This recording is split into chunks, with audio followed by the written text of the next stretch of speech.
Juan Carlos Uría, trabajo como psicoanalista y en mi práctica como psicoterapeuta me encuentro con frecuencia con preguntas, dudas, momentos de la vida donde las personas requieren la definición de qué es una crisis, cuáles son los duelos que se viven y las transiciones vitales que esto supone. Y uno de los aspectos más interesantes es comprender que toda crisis viene a nuestra vida como una propuesta de cambio, de transformación. Vamos a analizar entonces de manera detallada ese aspecto. Pero también sería muy interesante poder determinar si hay tipos de duelos, si los duelos tienen categorías, si es distinto un duelo así o asá. Entonces eso sería bien importante poderlo revisar. En tercer lugar, ¿cuáles son las manifestaciones emocionales frente al duelo, frente a las crisis? ¿Cuáles son las características emocionales que todos tenemos allí adentro y que se manifiestan cuando sobrevienen estos momentos y estas circunstancias? Y por supuesto, por último, sería interesante también revisar cómo acompañar esos momentos. ¿Cuál es la actitud de la persona que no está viviendo ni la crisis ni el duelo o que no estamos en una vivencia particular de transición vital? ¿Cómo acompañar a las personas que sí lo viven? ¿Qué ocurre con las crisis? ¿Qué pasa con esos momentos de duelo? ¿Cómo mirarlos? ¿Cómo asumirlos? Son situaciones, circunstancias que todos vivimos. Es muy importante aclarar que como seres humanos siempre estamos enfrentando el dolor en todo momento, de mayor o de menor intensidad. Pero aquí lo interesante es poder entender que a veces el dolor sobrepasa ciertos niveles en donde empieza a ser llamado duelo. La palabra duelo quiere decir dolor y la palabra crisis quiere decir como umbral, como puerta, como ese momento en que atravesamos de un lado al otro en la vida. No son deseables, no los buscamos, no queremos vivirlos y sin embargo se presentan.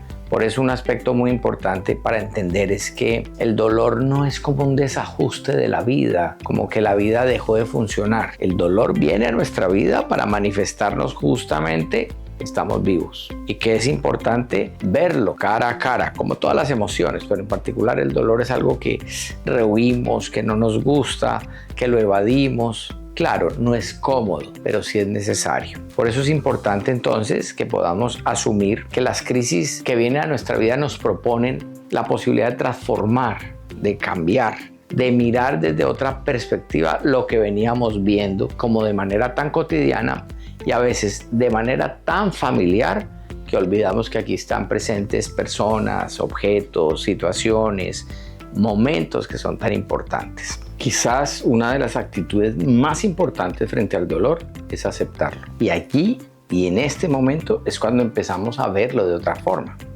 Por eso cuando decimos que la crisis es un umbral significa un paso. Es el dintel de una puerta, es el marco de una puerta. Ese es lo que llamamos umbral. Entonces hay que atravesar, pasar por el dolor.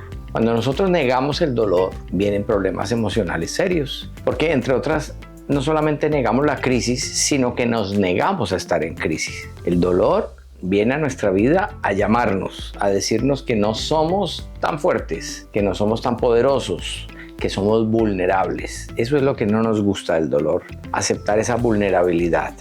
Y por supuesto, cuando veamos las clases de dolor, pues vamos a ver que cuando una persona, por ejemplo, ha muerto y entramos en duelo, lo importante es vivir el duelo. O sea, el dolor no puede ser negado. Uno de los absurdos más grandes que tenemos es pedirle a una persona que está en duelo es que no sienta, que ya pasó. Pero asimismo, como también echamos de menos a la persona, lo interesante del duelo por la muerte de alguien, por el fallecimiento de alguien, es poder asumir la vida de esa persona. Es decir, fíjense el contrasentido, pero lo interesante, cuando podemos ver la vida de esa persona y cuánto valoramos su presencia en nuestra vida, su aporte, lo que significó, vamos elaborando el duelo. Es decir, no se va el dolor, pero podemos entender la vida y la muerte de esa persona desde otra perspectiva. Para resumir, el tema del dolor, de la crisis, exige que las aceptemos y que aceptemos en particular el dolor de la pérdida.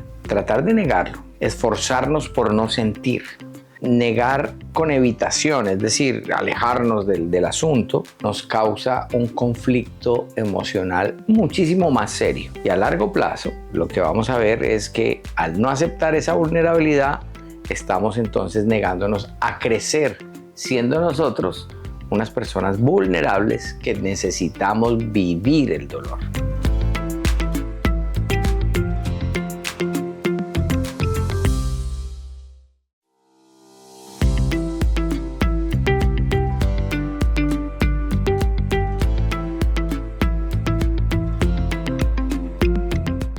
El dolor tiene tipología, o sea, hay varias clases de dolor, hay tipos de duelo. Una cosa son los duelos frente a las personas y otra cosa son los duelos frente a las cosas. Y fíjense que desde el punto de vista psicoanalítico, el dolor hacia las personas es lo que llamamos comúnmente duelo. Pero el dolor allí se refiere al vínculo. Es imposible que el vínculo se acabe. La muerte de mi padre no hace que él deje de ser mi padre y que yo siga siendo su hijo. En igual sentido, la muerte de las personas que nos rodean, lo que provocan en nuestra vida es el florecimiento de ese vínculo. Por eso no podemos negar ese duelo, ese dolor se irá elaborando y el término de elaboración del duelo no se refiere a que se acabe, sino a que se viva. En la medida en que lo vamos viviendo, no dejaremos de sentir dolor por la persona que ha muerto, que ha fallecido, o por una relación que ya no es, porque también tenemos duelos frente a las relaciones que se acaban, que se agotan. Es igual, es un duelo frente a la persona. Pero hay otra clase de duelos, y esos duelos se refieren a las cosas, a las circunstancias, a los momentos. A ver, me explico. Fíjense que, por ejemplo, perder algo que es muy valioso para mí provoca un dolor. Es el apego. Y el apego tiene que ver con el hecho de que las personas desplazamos esa misma carga de amor por las personas hacia los objetos. Es como si el objeto reemplazara a la persona. Por eso vemos a veces que la gente cuando pierde a alguien quiere no cambiar la casa o la habitación o el lugar donde la persona estaba. Allí estamos tratando de evidenciar a través de las cosas la presencia de esa otra persona, pero estamos ocultando el vínculo, porque lo que realmente nos debe doler es allí, en el vínculo que no se acaba de transformar. Los objetos nos ayudan a pasar el duelo, pero aferrarnos a los objetos es cuando entonces estamos viviendo el apego. El apego es como estar adherido a algo, como no lograr que ese algo se vaya de mi vida.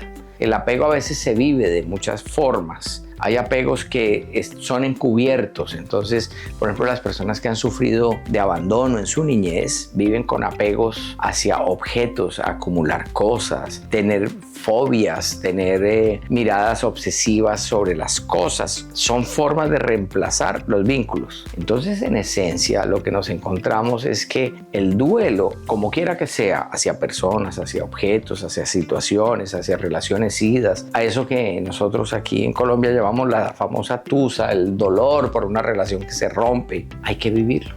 No hay de otra. No se puede elaborar el duelo negándolo. No se puede evitar que tengamos como una especie de pérdida propia frente al duelo. Y entonces aquí viene una recomendación importante. Cuando el duelo no se elabora, en realidad lo que queremos es ocultar nuestra debilidad.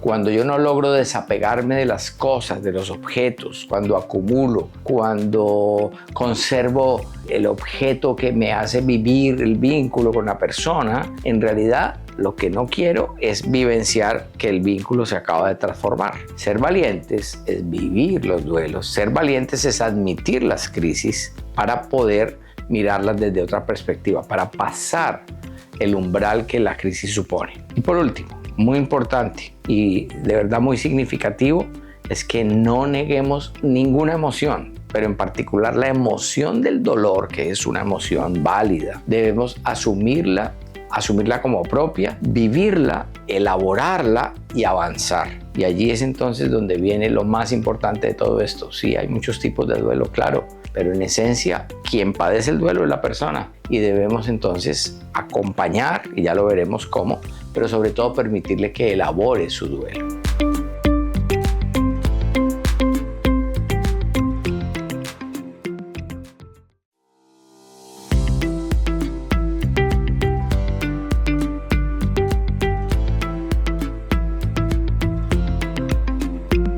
¿Cómo se manifiesta emocionalmente el duelo? Aquí viene una paradoja de los seres humanos. Nosotros a veces encubrimos el dolor, o sea, no quiero manifestar el dolor, sino que lo encubrimos con ira. Entonces hay gente que se pone muy molesta, muy rabiosa, llena de agresividad por el dolor. Otras personas, por ejemplo, caen en una profunda tristeza, muy cercana a veces en la depresión, donde hay que hacer ya una intervención diferente. Pero lo importante es que logremos entender que todo dolor tendrá manifestación emocional y que debe ser así. Debemos ir a la profundidad de lo que estamos viviendo para poder desde el inconsciente rebuscar en nosotros, allá en lo profundo, esa tristeza, ese vacío, ese desasosiego que muchas veces produce el dolor. No es igual vivir un dolor por la pérdida de un ser amado que vivir un dolor por la pérdida del empleo, o la pérdida de una relación, o la pérdida de un objeto valioso pues para cada quien. No es lo mismo y no tienen una dimensión parecida. Y cada quien vivirá el duelo, el dolor, desde su propia perspectiva. Aquí lo interesante, lo importante es que podamos entender que el duelo es subjetivo. Subjetivo quiere decir que cada quien lo vive desde su interpretación. No es lógico porque viene desde el inconsciente, o sea, el inconsciente no es lógico. Si me permiten decirlo, es analógico, o sea, se vive a través de símbolos, de manifestaciones, a través de reemplazos que nos hace jugarretas el inconsciente. Muchas veces, por ejemplo, se pierden funciones básicas en la vida, la funcionalidad básica de dormir, el deseo de comer, el deseo de salir, de caminar, de reírse. Muchas veces perdemos eso. Pero lo normal y lo obvio es que vivamos el duelo en unos periodos de tiempo, porque esa es la otra característica del duelo, y es que no es cronológico, o sea, no es que empezó aquí y 3 días más tarde hay que hacer tal cosa y 4 días más tarde hacer tal otra. No es cronológico, es completamente atemporal. Hay personas que viven el duelo por sucesión de etapas, es decir, de pronto están bien, de pronto están mal, de pronto vuelven y recuerdan, etcétera, etcétera. Hay que permitir que esto suceda sin que eso afecte nuestra vida cotidiana. Cuando el dolor empieza a afectar nuestra vida cotidiana, es decir, cuando por el dolor yo no puedo trabajar, cuando por el dolor yo no puedo volver a amar, cuando por el dolor no soy capaz de emprender cosas en la vida, ahí es donde necesitamos ayuda. Y muchas veces, buscando ayuda para el dolor, encontraremos respuesta para aspectos más profundos de nuestra vida. Con esto no estoy diciendo que el dolor no sea profundo, pero encontraremos otros aspectos que son subyacentes, que están allí, que tienen que ver con nuestra crianza, nuestra pérdida de afecto por madre o padre, el sentirnos abandonados, el sentirnos desplazados. Es decir, descubriremos una variedad de manifestaciones emocionales que son importantes atender y que nos ayudarán a crecer. Descubrirlas no basta. Lo interesante es cómo las incorporo en mi vida y crezco, es decir, desarrollo el ser que soy, que eso es en últimas pues la esencia de todo este asunto de vivir. Entonces, hay expertos que dicen que el dolor, el duelo, a veces hiberna. Acuérdense que hibernar es como que está ahí dormido. Y de pronto, alguna situación en la vida lo despierta y lo vuelve a retrotraer, o sea, vuelve a ser presente. El dolor es muy vasto, grande, extenso, profundo, pero siempre significativo. Y por eso la invitación para que concluyamos este tema es que seamos capaces de entender sus manifestaciones emocionales y que cuando no las entendamos e interrumpen y estorban nuestra vida habitual, busquemos la ayuda oportuna para poder tratar el dolor.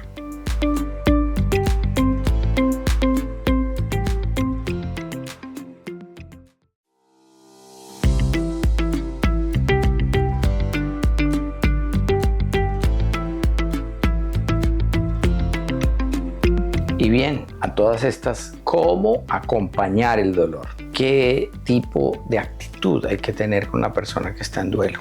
Y en esto debemos reconocer que a veces los duelos prolongados nos desesperan y nos exasperan y a veces somos bastante críticos de las personas que viven el dolor. Estoy recordando un caso de una persona que queda viuda, una mujer, después de 40 años de matrimonio, y esto le implica un dolor muy fuerte en el momento inicial, donde es incapaz de asumir las cosas de la vida cotidiana.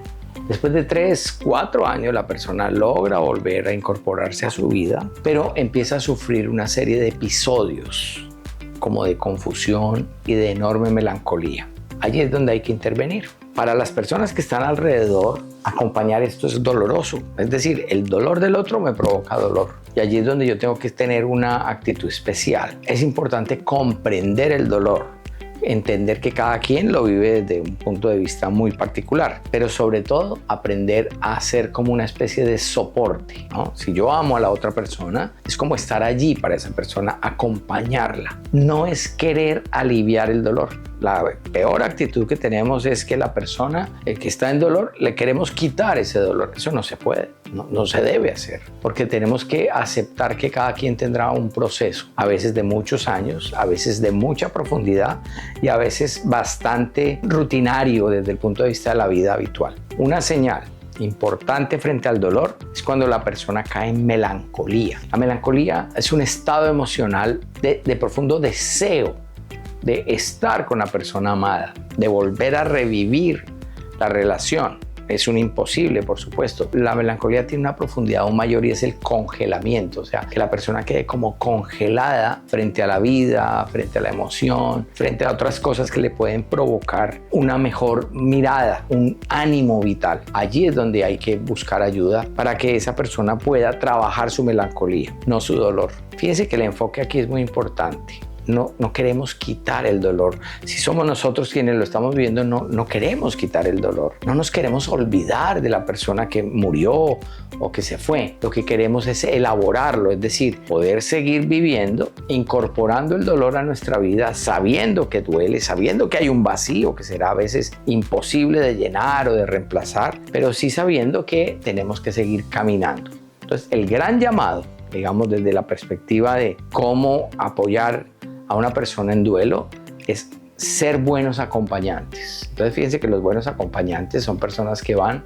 al lado del otro. Estamos hablando de un camino donde la otra persona a veces su ritmo baja. Si yo soy un buen acompañante, bajo mi ritmo y camino en su propio ritmo. Si la persona acelera, yo acelero también. Lo que no puedo permitir es que la persona pare, se siente y se salga del camino. Allí es donde tenemos un enfoque equivocado y allí es donde debemos pedir la ayuda necesaria. Volver a amar, volver a desear, volver a tener vida es lo normal. Hay gente que a veces se siente culpable y si vuelven a vivir es como que traicionan el recuerdo de la persona que murió, que se fue, o traicionan el recuerdo de una relación que se rompió. Y lo más importante es poder entender que si bien no tendremos una nueva relación igual, no podremos reemplazar a la persona que falleció. Estamos hechos, hemos sido creados para amar y para desear vivir. El deseo de vida, el aliento de vida en nosotros es muy importante y es lo que no podemos permitir que se pierda en medio de una crisis, en medio del duelo. Esa es como la gran manera de entender esto de acompañar el dolor.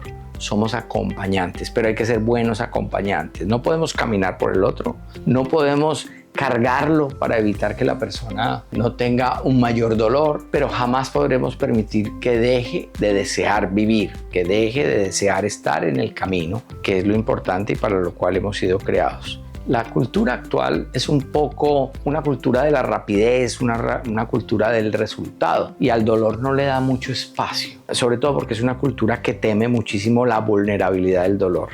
Pero admitirlo y vivirlo sí que es importante y sobre todo entender que el dolor, recuerden eso, es el umbral que nos permite atravesar de lo que ya no está, de lo que no es, a lo que sí puedo seguir siendo yo. Esa es la gran transformación del dolor. Provoca en nosotros el descubrimiento, la revelación de mi identidad más allá de la pérdida. Allí es donde podemos entonces concebir una mejor manera de estar en medio del acompañamiento a alguien que está sufriendo dolor o que está sufriendo una crisis.